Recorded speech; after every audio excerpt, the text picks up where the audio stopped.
ಕರ್ನಾಟಕದಲ್ಲಿ ಮುಂಗಾರು ಮಳೆ ಉತ್ತಮವಾಗಿ ಆಗುತ್ತಿದೆ. ಕರಾವಳಿ ಹೊರತುಪಡಿಸಿ ರಾಜ್ಯದ ಉಳಿದ ಭಾಗಗಳಲ್ಲಿ ಮಳೆಯ ಅಬ್ಬರ ಸ್ವಲ್ಪಮಟ್ಟಿಗೆ ಕಡಿಮೆಯಾಗಿದೆ. ಆದರೆ ಜುಲೈ 12ರಿಂದ ಉತ್ತರ ಒಳನಾಡಿನಲ್ಲಿ ಮತ್ತು ಜುಲೈ 13ರಿಂದ ಮಲೆನಾಡು ಜಿಲ್ಲೆಗಳಲ್ಲಿ ಮಳೆ ಮತ್ತೆ ಚುರುಕುಗೊಳ್ಳಲಿದೆ.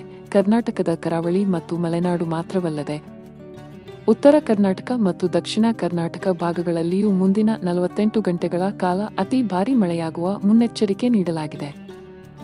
ಜುಲೈ 13ರಿಂದ ಮತ್ತೆ 3 ದಿನಗಳ ಕಾಲ ಕರಾವಳಿ ಸೇರಿದಂತೆ ಒಟ್ಟು 13ಕ್ಕೂ ಅಧಿಕ ಜಿಲ್ಲೆಗಳಲ್ಲಿ ಮಳೆಯಾಗಲಿದೆ ಎಂದು ಹವಾಮಾನ ಇಲಾಖೆ ಮುನ್ಸೂಚನೆ ನೀಡಿದೆ. ಹೀಗಾಗಿ ಉಡುಪಿ, ದಕ್ಷಿಣ ಕನ್ನಡ ಮತ್ತು ಉತ್ತರ ಕನ್ನಡ ಜಿಲ್ಲೆಗಳಲ್ಲಿ ಮುಂದಿನ 2 ದಿನ 6ರಿಂದ 12 ಸೆಂಟಿಮೀಟರ್ ವರೆಗೆ ಮಳೆ ಸುರಿಯುವ ಸಾಧ್ಯತೆ ಇರುವುದರಿಂದ ಯೆಲ್ಲೋ ಅಲರ್ಟ್ ಎಚ್ಚರಿಕೆ ನೀಡಲಾಗಿದೆ.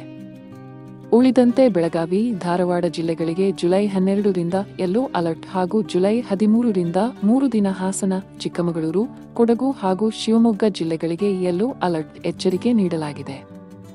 ಉತ್ತರ ಒಳ ಕರ್ನಾಟಕದ ಬಾಗಲಕೋಟೆ, ಗದಗ, ಹಾವೇರಿ, ಕೊಪ್ಪಳ, ರಾಯಚೂರು, ವಿಜಯಪುರ, ಬೀದರ್, ಕಲಬುರಗಿ, ಯಾದಗಿರಿ ಜಿಲ್ಲೆಗಳಲ್ಲಿ ಹಲವೆಡೆ ಗಾಳಿಯ ಸಹಿತ ಹಗುರದಿಂದ ಸಾಧಾರಣ ಮಳೆ, ಗುಡುಗು ಸಹಿತ ಗಾಳಿ ಬೀಸುವ ಸಾಧ್ಯತೆಯಿದೆ. ದಕ್ಷಿಣ ಒಳಗಿನ ಕರ್ನಾಟಕದ ಜಿಲ್ಲೆಗಳಲ್ಲಿ ಹಲವು ಸ್ಥಳಗಳಲ್ಲಿ ಹಗುರದಿಂದ ಸಾಧಾರಣ ಮಳೆಯಾಗುವ ಸಾಧ್ಯತೆಯಿದೆ ಎಂದು ಮಾಹಿತಿ ನೀಡಿದೆ.